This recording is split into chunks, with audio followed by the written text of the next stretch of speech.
He's only got 3 hours today, so this might win the next week. Shabbat Shalom, everybody. Oh, you listen, last week when I did the Torah portion and I kind of run out of material, and I made a statement at the beginning that I never could find a Torah portion with those two chapters, Deuteronomy 33 and 34.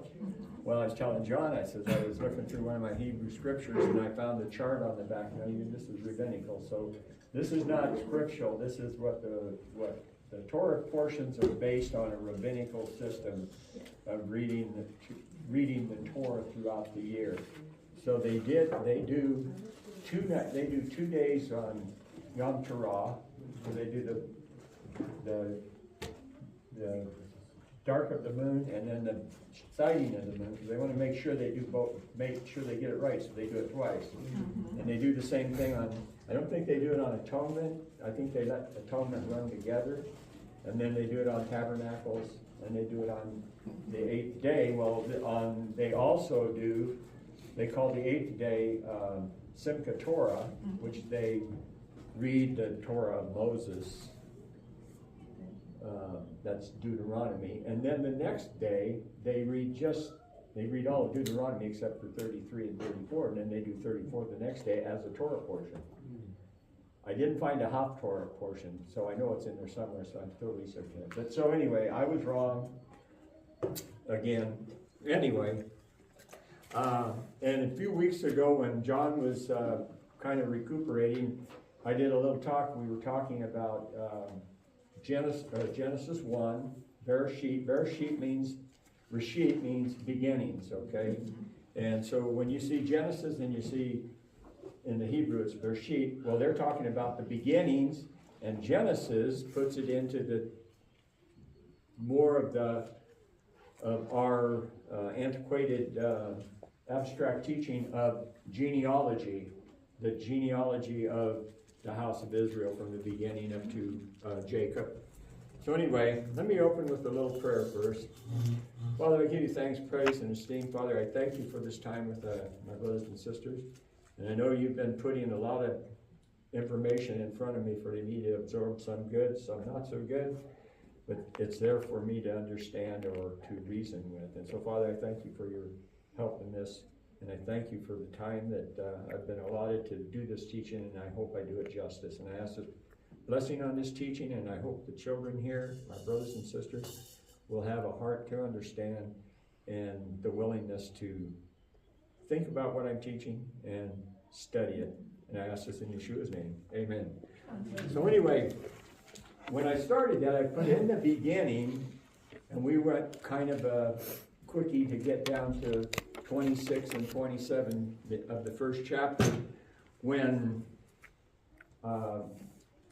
the Creator says, let us make man in our likeness and image, or in the essence, in our essence, or sometimes it just says in image, and it depends on the scriptures that you're reading. So I use the King James, and I use the scriptures, and I also use the BYNV, which is the Besorah of Yeshua, the Nazarene version, and it's kind of it's not obsolete, it's just new, and there's not a lot out there. But it's very intelligent because it has a lot of the Hebrew words in it, and Hebrew idioms and so forth.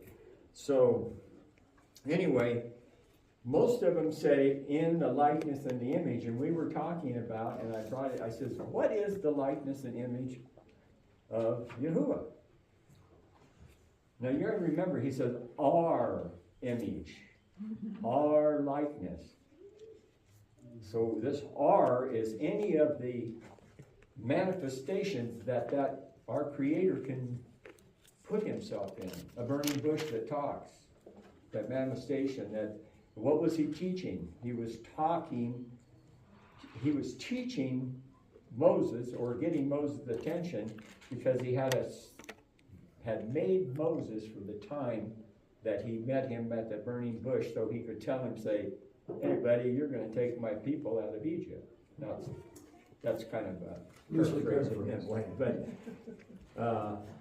so everything that he establishes in his manifestations.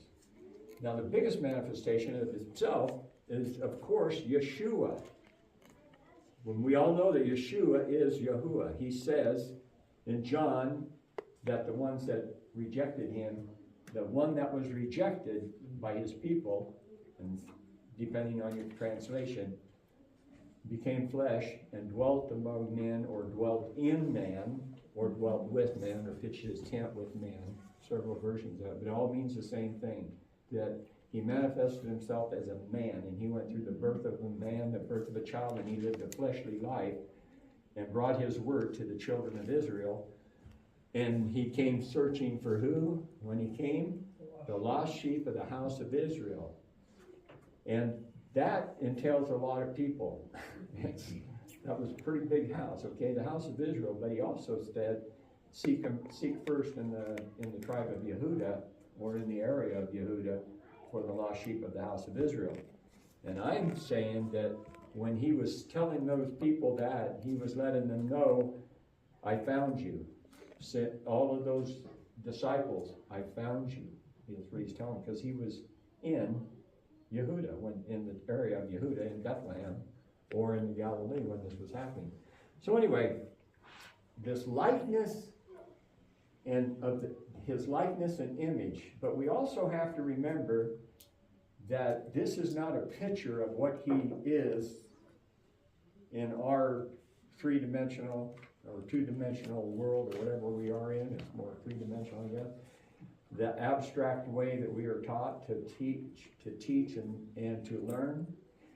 And I mentioned before, our language is really an abstract language. We come out of the Greek, the Greek and the Latin language, which is all abstract. It's about, John's got a plaid shirt on, you know. Who's John? Well, John's the teacher. He comes and teaches us. It's not the guy in the plaid shirt. That's the abstract thought.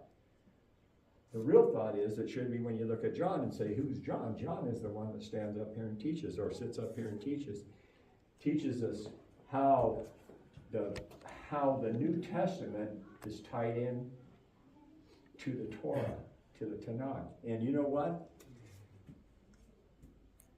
When I got into this, only thing I read in the New Testament was John, Revelations, and here and there I would read a little bit of Romans and stuff like that to look at.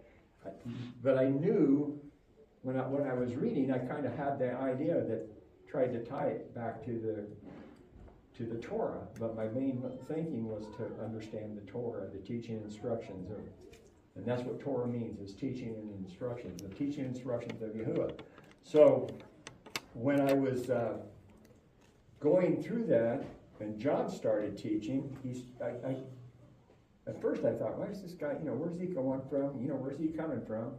Because I knew he came out of Calvary Chapel, or one of the Christian organizations, and he was a teacher there.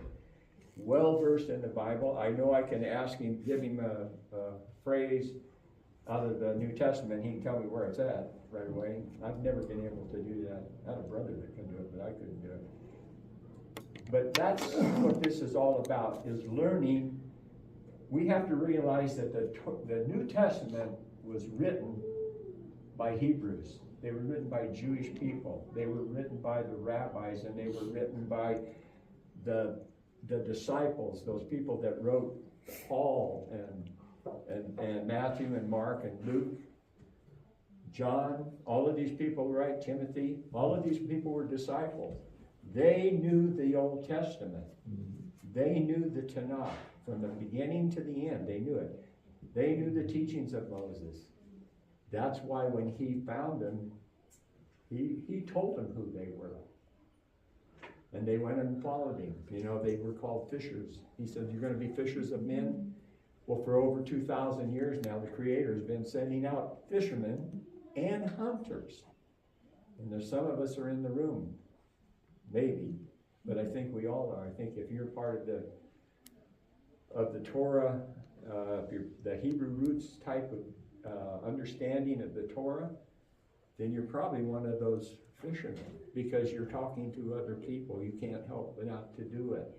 That's how little Mike came about, because I was talking to him, and never had a lot of teaching or anything, and so every time we talked, it was like, wow, I didn't know that. So I gave him the scripture, and I says, here, start at Bereshit, start at Genesis and start reading, and you got questions, ask. And so that's how he got interested.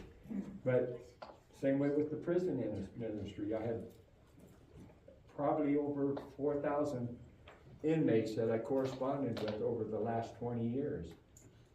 And in fact, I got to start cleaning them out. Some of them go clear back to 2004. So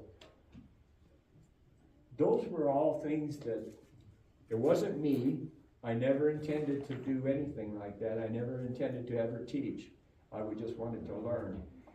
And in my course of learning and trying to help and hand out literature to people, some of my information got to one of the prisons and my address was on it, and they started writing me letters, and it ended up, and I said, well, I guess I'll just answer it. And when I started answering one, then there was two, and then there was three, and then there was 10. There was one prison, then it was two prisons, then it was 5, and then it was 10. It was up to 30 at one time. And now the majority that I've been getting lately is from every state other than California. So it's out there. That wasn't me that did that. That was the Creator that moved that. He moved those people to seek me out. Okay, so it wasn't me seeking them out. They were seeking me out. The name of my ministry was Seekers of Yah. And so it's still there. But I don't want to be about me. I want to be about those fishermen and those men. But again, the likeness and the image of the Creator. If you go to the very first verse, it says, in the beginning, Yahuwah, or Elohim, created, the Aleph Tav, created the heavens and the earth. So what was he doing? He was creating. If we go to verse 26, when he says, let us make man in our image and likeness, he also goes further to say, and we'll put him in charge of the world, the animals, the plants, the domain, everything that's on that he created for the earth, and man was created. Everything was created, if you want to really look at it, was for man. It was for man's purpose. The purpose of man was to be fruitful and multiply. And how do you get fruit? From a seed, right? You've heard John talking about the seed. We all read about the seed of Abraham. Well, mankind is technically the seed that he's talking about. It's not just the seed of Abraham, it's the seed of man that started it. And it was put there as the seed. Now this is my opinion, okay? And it's not just, I'm not telling you the Lord told me this. I read it in the scriptures, okay? So I read it, and I read it, and I read it, and this is what it says. He put man on the earth, and he put him he had domain over everything, dominion over everything, okay? And it talks, you'll see seed in verse, chapter 1, verse 29 is the first time you see the word seed in there. And it's talking about the plants that grow after their own seed. But when it talks about he did all of the creatures in the ocean and he made them produce in their like kind. Well, they can only do that through the cellular thing of the seed, okay? And same way with the land creatures, the flying creatures, everything, the beast and the reptiles, everything is through the same manner. There's a seed involved in them. But the seed that's important is the seed that was put in man, okay? And as we read through and we go into the garden, we'll see Adam and Eve. Well, first we see Adam, and then of course his first command was to eat of all of the trees, or all of the vegetable or vegetarian or whatever it is in there, except for the tree of good and knowledge, or knowledge of good and evil. And that was the very first commandment he made, other than the fact when he told them to be fruitful and multiply, okay? So when he's in the garden, and we don't know, did he tell his helpmate that? Eve, if you want to call her Eve, or the woman, the Isha, whatever they want to call it. By the way, when you talk about a male, when they do a male variety in the hood, it's Ash. Means it's male. And Asha is of the male, which is the woman. I just learned that the other day, and I should have known that a long time ago, I guess. But anyway, that's the Hebrew words, and it's Hebrew, the way the Hebrew look at things. But anyway, so they're in the garden, and of course we know about the serpent. The serpent he didn't tell him that, that was all BS. He just says, are you sure that's what he said? Surely you won't die. Come on, get real. So he misled her. He made her doubt the Creator's word. Okay? And I'm sure that she knew that that was a problem, or that conversation would have never taken place.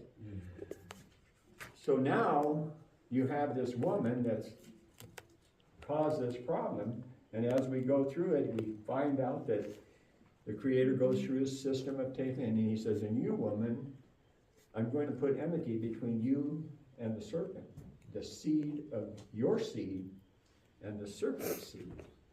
So we know who the woman is, the seed, the woman's seed. What was the first seed they planted? Was out of the garden. It was not in the garden. We went out of this spiritual realm. You know, when they were in the garden and they were naked and they were not ashamed, but when they ate from the tree, all of a sudden they became ashamed. So when I looked at that, they were first without sin. Right? They ate from the tree. They exposed themselves as sinners, as the sin.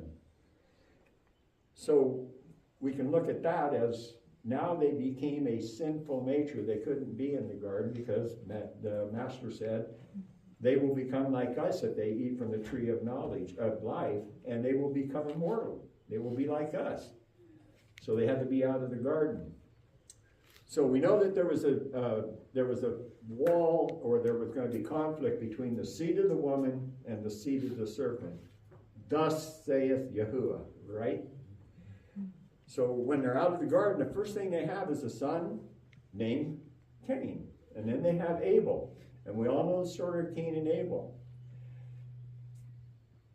Who was the seed when you looked at that? Abel was the seed that the Creator wanted. He was I'm going to give you a picture here. He's the second born.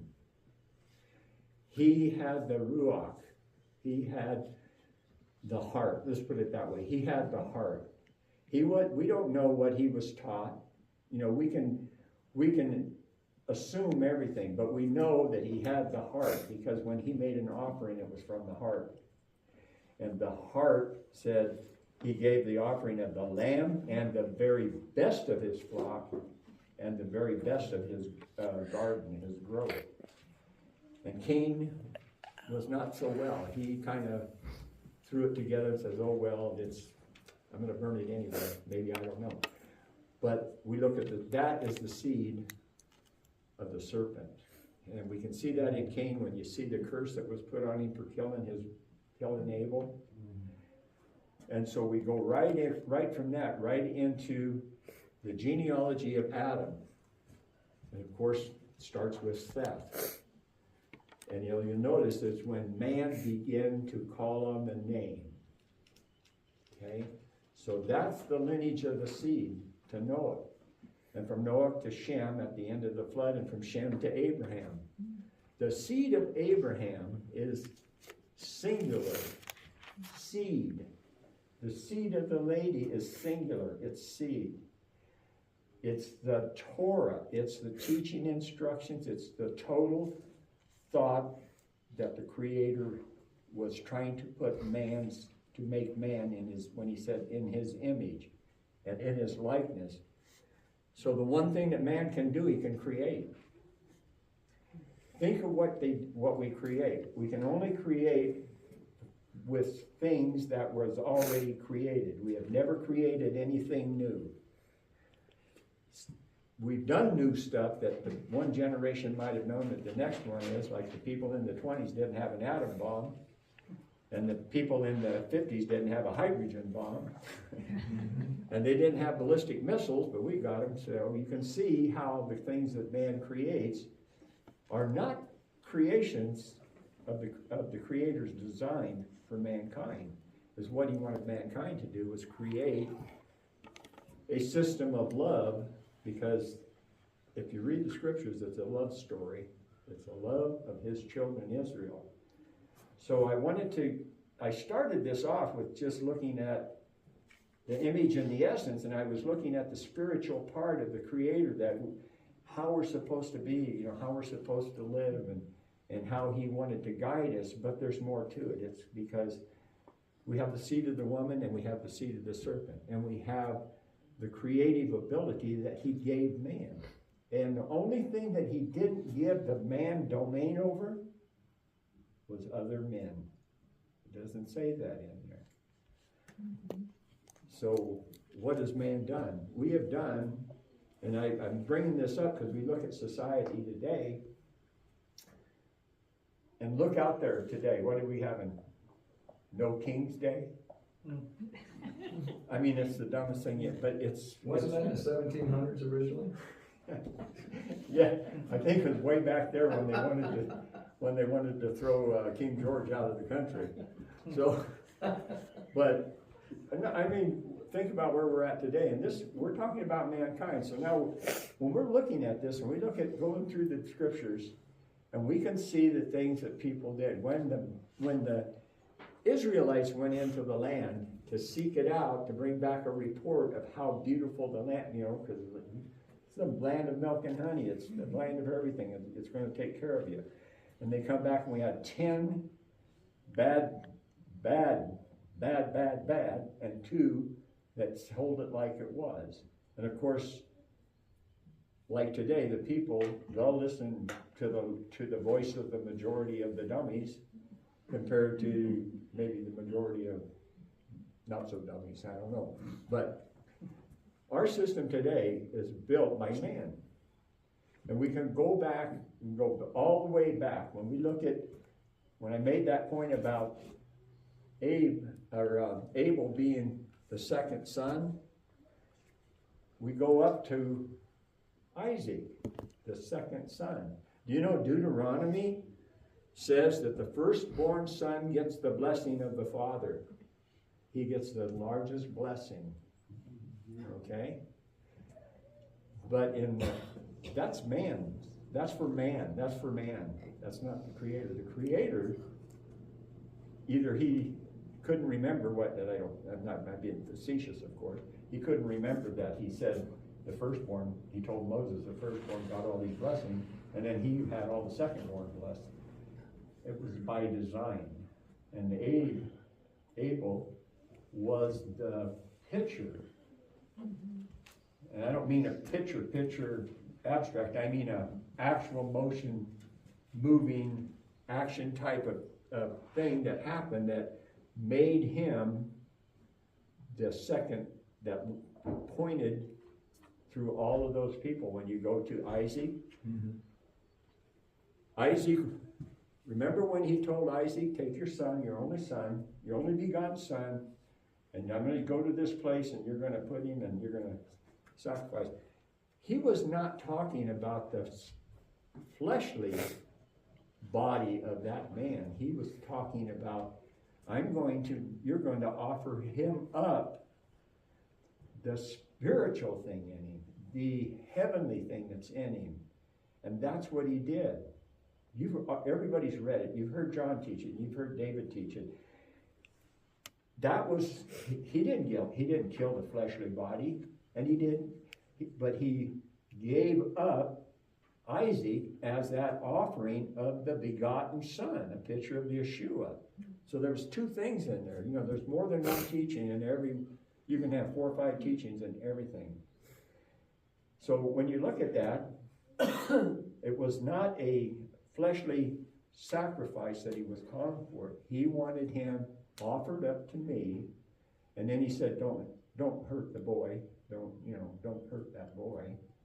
And then he took him off, and they found the ram, and they had the blood sacrifice. But the original sacrifice was that spiritual thing of Isaac. He was the seed of Abraham that was going to go forth. And his second born, Esau and Jacob, he was the seed, and he was the chosen one, even though it had to be deception, all put together by the Creator. Mm-hmm. Who put the thing into Rebekah's head? Mm-hmm. 2 nations are in you. The younger will serve the older. It was there. He put it there. That wasn't just something that she thought up. That was something that she knew had to happen because the Creator said it was going to be. And that's why she worked to deceive Isaac to get that blessing on. And this is not happenstance. It was planned by the Creator. So when you follow that, Isaac went to Jacob, and then Jacob was like, boy, was he fruitful and did he multiply. He had kids coming from everywhere except for Rachel for a while. And then, of course, there was Joseph and there was Benjamin. Joseph was the chosen one. He's the second wife. He was the first son of the second wife, but he was the second firstborn. And you follow that? Mm-hmm. So he was the second firstborn, and that's why he fell into that second line. And of course he went through his tribulations or trials, but through all of it, he never faltered from giving the Creator credit for everything that was happening, all the blessings that he got. Going to working first in a house, and then going through that and getting thrown into prison, it was all a blessing. He knew it was there. He told him, this is because this is what the Creator wanted. So Joseph's sons, Manasseh and Ephraim, who Jacob adopted, and actually when he adopted him, he put him to the top of the tribes. Ephraim, the secondborn, was put over Manasseh, the firstborn. So that picture goes all the way in, and I'm going to try to stretch this a little bit. John's been doing this. He's been tying this stuff in. And I didn't even start out with the seed thing. I was starting about this, what is planned for man, and then I'm looking at it, I'm going, wow, this is the seed of the woman. The seed that they were talking about was from the beginning that he put in Adam and Eve when he created man and woman. That seed was there. They were to progress that seed, and it's still that way. Today we have the good seed. It says there'll always be a remnant of the house of Israel, right? Yep. What is the house of Israel? They are the seed of Abraham. They are the seed of the lady, of the woman. They are the seed that goes back to creation on the 26th day when he made man in his image and likeness. That seed is carried on, and it's still carrying on today. Now, that part about there'll always be a remnant, it's always probably been a very small remnant. Because we see what happened with our Creator when he passed, when he went to, as soon as he was crucified, and the disciples were left, and they were going out, and we had the Greek theologians coming in, and actually it's amazing how much they changed in the New Testament, in the wording and the way they make things, and then put everything into abstract things. And we still have the truth in there. We can still find the truth. It's still there. It's like when they put Adam and Eve out of the garden. The Hebrew thinking, when you put something out, the center of the Creator is Jerusalem, okay? But not the Jerusalem that's there today. It's the Jerusalem, the New Jerusalem. It's where Abraham stood on the mountain and viewed the whole land. It's on a very high place, somewhat north, Luz or Bethel. And there's two areas up there that it could be, but when he sets up that, it's gonna be on that high mountain. That's where Jerusalem. When he puts something out of the garden, he puts them to the east. Because if they're going to the east, they're leaving the center of the east, right? So when they go to the east, west, north, and south, you're out of that realm of the Creator. And so there's a very good, in Mark and Matthew both, and I know it says it in there, he's in the house and somebody comes in and says, your mother and your brothers are outside. Who, and he looks and he says, who is my brothers and my sisters? It's those that are in me are my brothers, my sisters, and my mother. John would know where that's at, but it's kind of the same teaching both in Mark and Matthew. There's another one, the sower of the seed. Everybody's heard that. When you think about man, think about that man that was spreading the seed. So like John says, you can, and well, David said it, and everybody I've ever heard, when they spread that seed out there, there's some people that are going to hear it. A lot of people are going to hear it. And some of them, it's going to kind of fall maybe on deaf ears. Maybe it might stick a little bit for a couple hours. And then another one, it's in really hard dirt and it doesn't quite make it. The birds haven't ate it, but it's time to grow, and then it gets hot and it wilt away. And it keeps going until you have the crop of wheat, you know. So I was looking at things that I've heard, you know, the seed. You haven't heard, this is what man has done with the seed. Sowing the seed, you send me $100, Right. and you will be rewarded 100 to 1,000 times. That's the seed. I got to think about it. If they were smart, and that was really the truth, they would be sending everybody $100, so they would get $1,000, right? But that's just here. I read that somewhere. I must have heard that from Brad Scott, I think, probably. But that's the kind of things we had out there. Look what Christianity is, and don't get me. I just spent 3 days with my sister-in-law from Tyler, Texas, and she's a Methodist, and it's like, as soon as I start doing a blessing, it's like, oh, I don't want to hear it. He's going to say Yeshua, you know. He's going to say Yahuwah. And I just bless her anyway. I put a blessing on her every night. But there's people out there that are so ingrained into what man has taught them. I don't even know how many denominations are out there. We have Christianity, but there's so many denominations of it.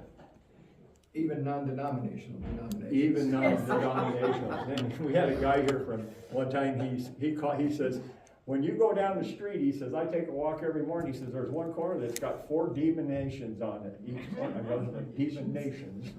So, anyway, he was he could put a word turn on anything that in the scriptures and make it sound like, whoa, you know. But really think about it. There's no denomination in here, and there's no religion. His is about making his point through his people, which makes his righteousness comes about on them. We're only righteous in his eyes. We can look at each other and say, oh, he's a righteous guy. That don't mean nothing. But when the Creator looks down and says, he's right, you're righteous, you're righteous. None of us are perfect, and there'll never be a man that walks the earth that will be perfect. We're all sinners, and we're all going to work hard at it. But when you look at these things, the sower of the seed, you can follow that all the way back and you can see it, how that works in the scripture. Well, look at where we are today. Look at Yeshua's time. Yeshua was walking the earth, and who was in control of the land? The basic land of Yehuda. Oh, Romans. Yeah. And before that, the Greeks. And before that, the Persians. And before that, Babylon. And then whatever, you know.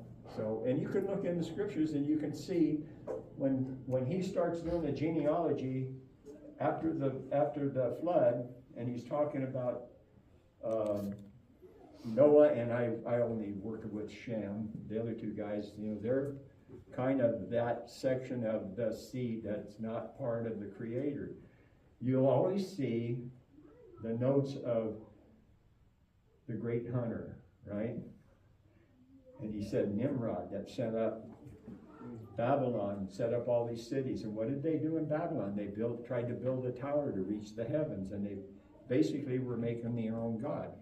And they were creating. They took and made bricks, because they didn't use stones, which the Creator says, when you do something with me, you use unhoned stones. In other words, they have to be in their natural state. I made them. Don't alter them. Don't mess with them. That's what I want you to build with. And that's what our foundation is built on, isn't it? On the stone, Yeshua. He's the cornerstone. He's the blueprint. He's the pattern, which is the Creator. So I know I'm kind of going around, but as I'm doing this, I'm trying to stay away from reading. It all ties together, brother. It does. It really does. So we can not only get shown, all the way through, we get shown the seed of the serpent, that seed of Cain, right? And it was through Cain that it developed, and it developed after the flood. Before the flood, he said they were going to be there before the flood and after the flood. And we see Nimrod, we see the story of Nimrod, and then we have Esau, which was born in that lineage, but he did not have the seed. He had the seed of the serpent in him. And Jacob had the seed that was supposed to be transpired into his family, the 12 tribes of Israel. And where did Jacob go? To Laban, an idolater. What seed is he from? But he was made and put there for Jacob's purpose, so that his bride would come from there. Coming out, you see the same thing when they're in with Yehuda. Where does the Creator's lineage come from? Jacob and Judah. Huh? Jacob and Judah and David and Right, but it goes down to the one that started it is, what's the two sons of Judah with Tamar. That's where it starts. oh, Yeah, with It's Perez. Yehuda and then, Yeah. Perez is one.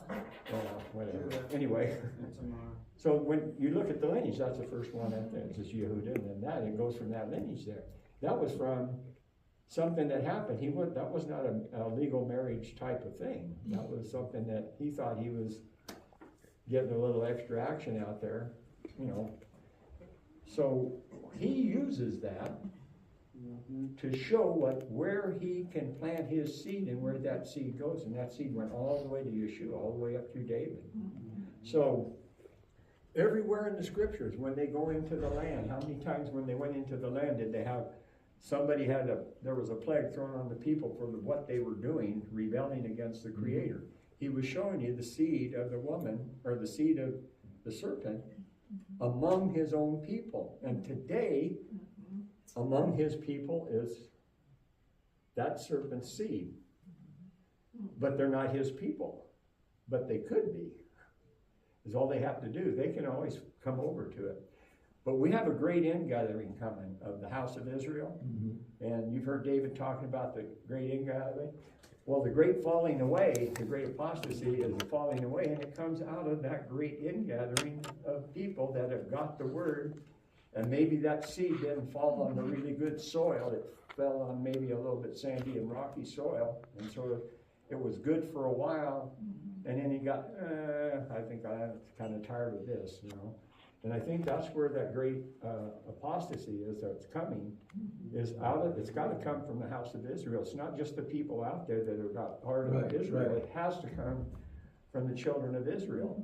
So last week when I was talking, I said, when I looked around the room, I said, we got Ephraims and Reubens and Manassehs and Gad, we got everybody walking around. And his way of doing things is not our way. And it is really, you know, I really want you to think about this. I've got a lot more on this. In fact, last night I was going through some notes, and I was trying to do this while I had company there too. And then plus I was trying to help Michael out at the hospital and stuff. I had taken an emergency and a few things. So I'm not making excuses. But I had notes on top of notes on top of, I had notes on the back of envelopes. And I was trying to figure out, why did I keep this? I don't want to donate this money to this outfit. And then, I got a note on there. And as I was going, I grabbed these notes that I had. And just if I needed to remind me of something. But I went over that and I wrote it and wrote it and wrote it. And I looked at it and we are the seed. Now, I don't know if I'm one of the good seeds, but I know that people hear me, and maybe I'm so, think so much maybe out of the box or something, but really we should all think out of the box when we're thinking about the Creator's teaching and instructions, because he didn't make it, he made it simple, but sometimes the most simple things we see, we overlook. Just think of that, looking in reading the New Testament. And that New Testament, pardon my French, has been bastardized by the writers. Look what they did with, how did they get Christmas into the religion? And how do they come out that the Jews are bad people and that they put a tax on them and that if you kept the Sabbath, they were going to kill them. When you see that in the scriptures, that's the house of Israel. Those are the people that were keeping the covenants and commandments of the Creator at that time. And then, but to the Greeks, it wouldn't matter if you was an Ephraimite, a Masonite, Gad, Reuben, or whatever. If you were keeping the covenants and commandments, and you were following the feast days, and you were keeping the Sabbath, you were a Jew. And that's where that word, I don't know how that word got in, somewhere into the language. I honestly think it was derogatory from when they went to Babylon. It was. In fact, this is funny. Let's see. My dad used to call, there was 9 kids, and he'd call us yahoos. And I read somewhere in history where when they were in Babylon, because their God, their Elohim was Yahuwah, they called them Yahoos. And then it finally got cut down to Jews. More modern times, I think. But I think they really did. And most of the people were running around naked, so they knew who they were, because most of them were all circumcised at that time. So anyway, when we look at this and how we've evolved, and I think that sometimes he looks down and he goes, I don't know if I thought it was going to get this bad, but I'm sure he knows. I'm sure he knows. Is he really controlling the earth, or is man? He is.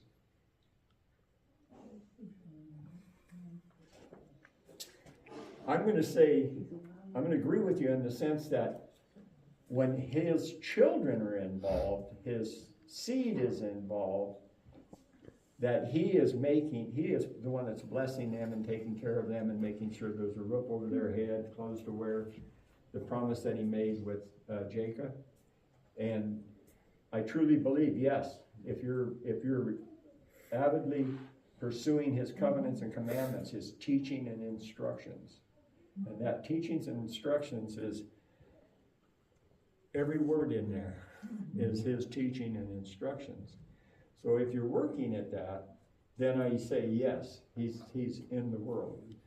But when the things are going on out around us, and I don't think Satan's in the world, but I think the Satan's seed is in the world, the seed of the serpent.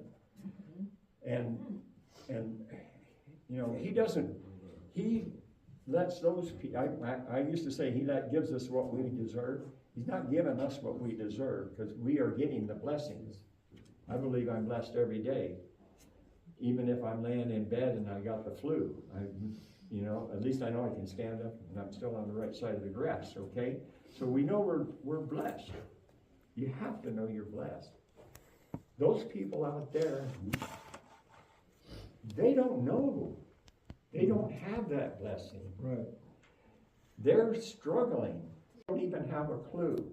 Democracy. We don't live in a democracy. We live in a republic. We live by the Constitution. So is what they're out there doing. They don't want the Constitution. They want something else. They want utopia. We want everything given to us. We want it in our hand. We want everything free. That's what they're looking at. That's what most people are out there today when you think about, and I don't want to get into politics and I don't want to hurt anybody's feelings, okay? But on that left side of the world, or the left hand, you notice Yeshua always talks about the right hand. Well, we got the right hand, okay? But that left hand out there is really feeding a lot of stuff out there, and it's really that's where you see the true seed of the serpent. Well, remember now, going back to the time of the judges, Yeshua raised those up. Absolutely. That came after and thumped his kids for being idolaters. Okay, so he was truly in control of that. Yeah. However, if But you take it, who did he raise up? whoever he wanted. Yeah, but they usually were the ones that were in his lineage, the ones that were. But he raises kings up and yeah. he brings them down. So, Oh, yeah. But my point is, if you want to go back to your point you were making in Genesis with what man was assigned to do, then I have to agree with you and say, no, it's not going to happen until the millennial kingdom, when Yeshua does it, for the 1,000 years. Yeah. Well, because that's when he takes control, and the heaven is here on earth, and it's going to be in the land. It's not going to be the whole earth. It's Right. the heaven in the land. It's the land that was promised to Abraham, Isaac, and Jacob. That land that is humongous, from the Arabic Sea all the way up to the Mediterranean, the Nile, all the way to Euphrates, and that's what Abraham saw. And you notice, John made a good point on that. He never saw the land until Lot went south. And when he went south, he was out of the picture. He was out of the realm of the Creator, even though the Creator blessed him. But he was still out of it.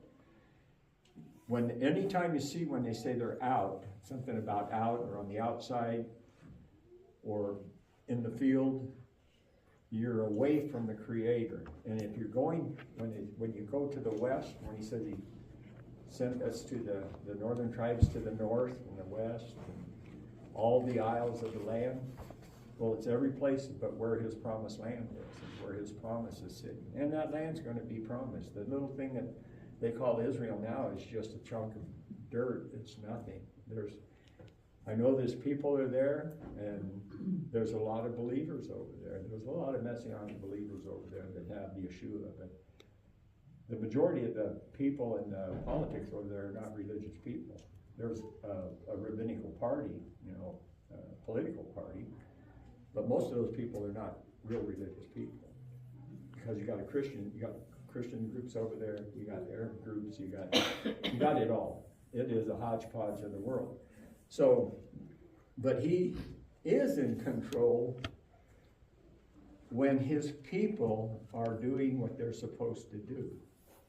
Which will be in the millennial kingdom. Yeah, and even if it's by an iron rod, right? But even today, he is in control when you're out talking to your sons, and you're trying to get them to understand what you came to understand. Okay? Right. And it shows you what a good teacher you are, because you're having a hard time changing their minds. So anyway, he's in control. When you talk to people, when you're out among people, and I don't wear my seats all the time, but when I do, they'll say, "What is that?" And I say, "Well, you know what that is? That's to remind me who I am." And he goes, "Well, what's that mean?"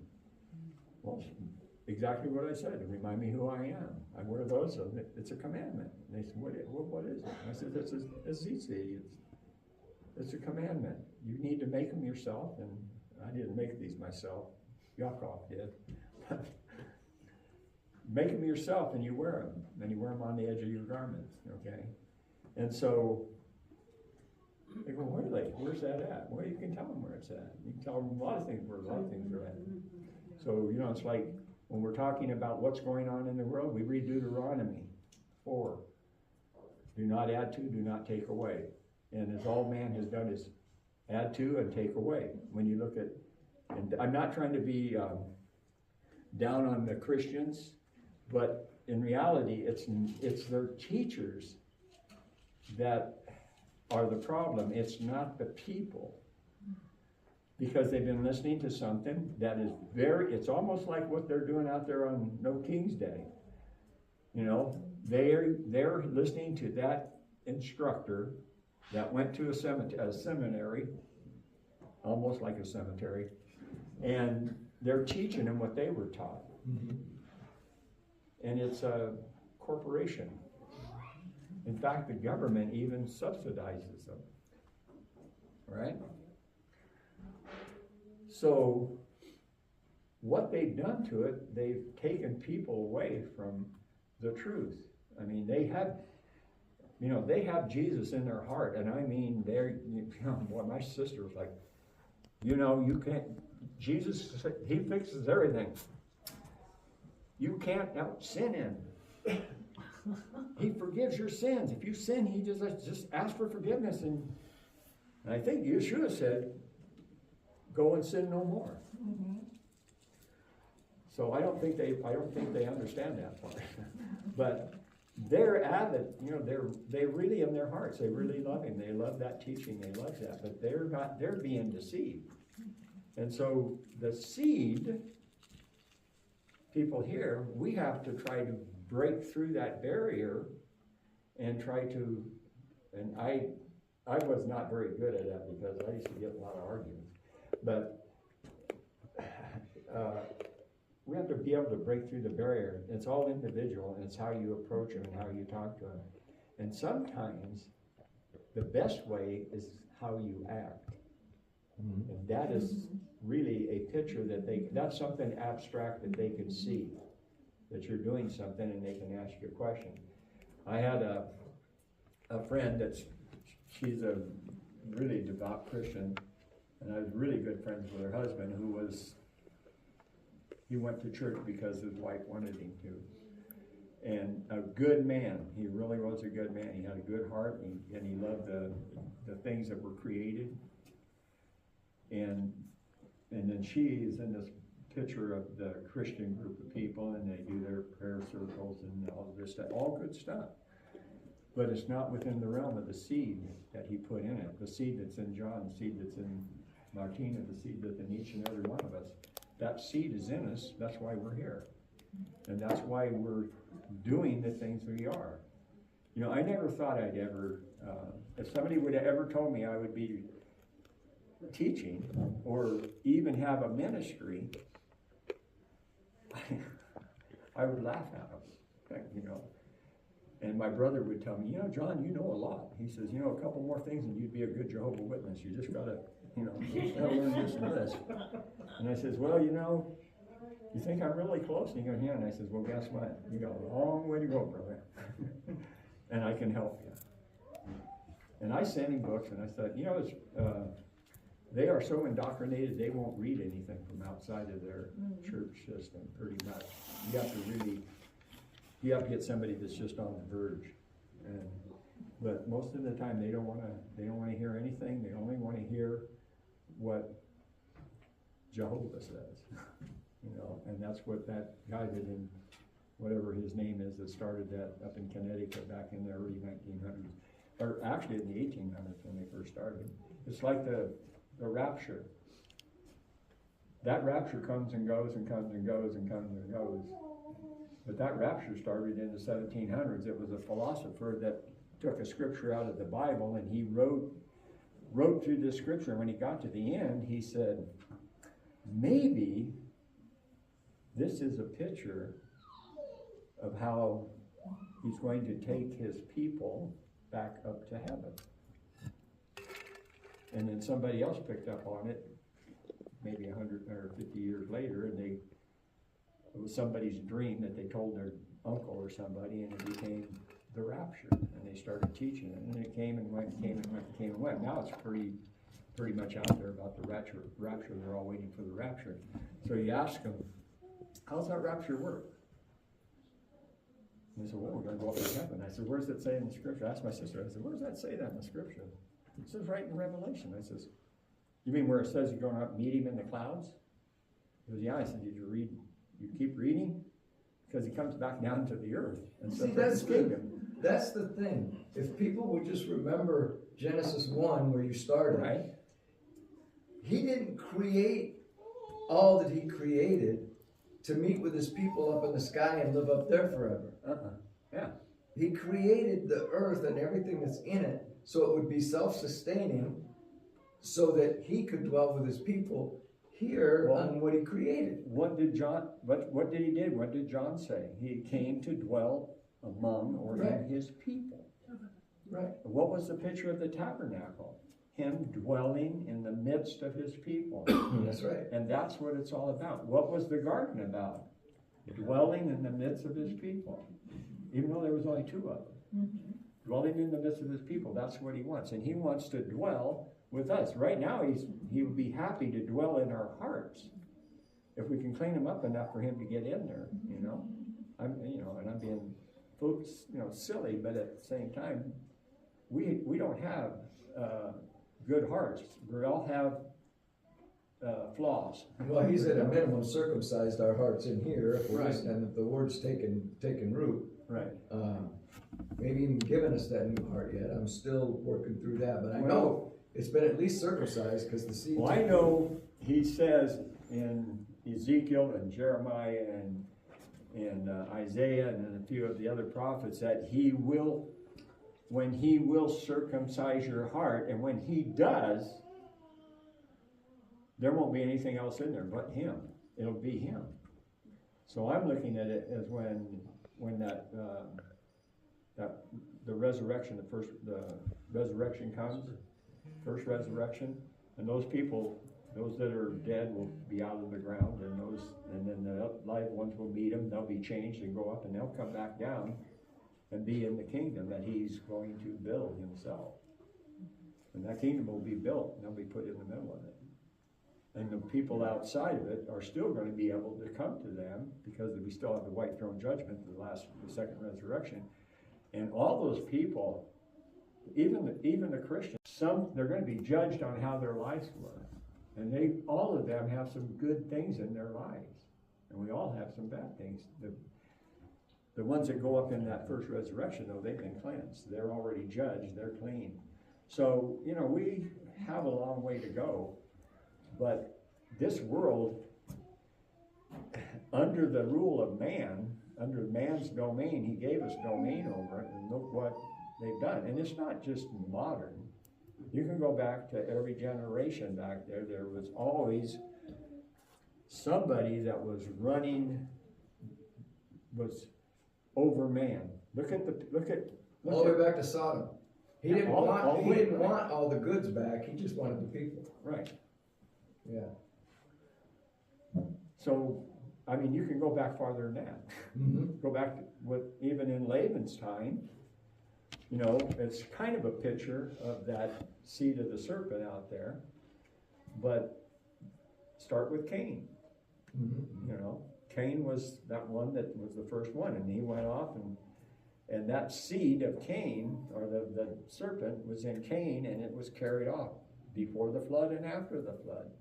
And you can go through there and see it. You can see it with Nimrod. You can see it with Babylon. You can see it with Nebuchadnezzar. You can see it with all of those people that went in to control the people. And they were controlled because their people were not, the seed wasn't in all of the people.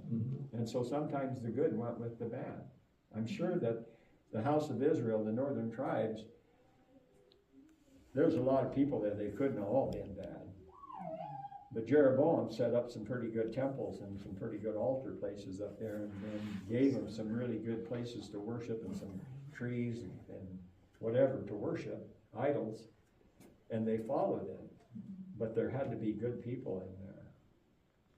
So anyway, I'm gonna leave it with that, and so John said I can teach next week, and I'll try to continue this thing and get a little Okay. bit deeper into it, but I hope you understand what, I'm not taking away anything from anybody's ever taught, I'm trying to put it in the perspective of who we are, where we are, and why we are.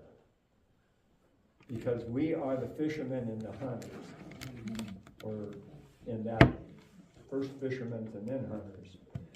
And I don't know if we're fishing now or hunting, but it's a crazy thing out there, and things, it's not gonna get better in the world, but it could get more of us out there so that we don't feel so lonesome, okay? So with that said, it's time to, Now it's time to receive the blessing. oh, there you go.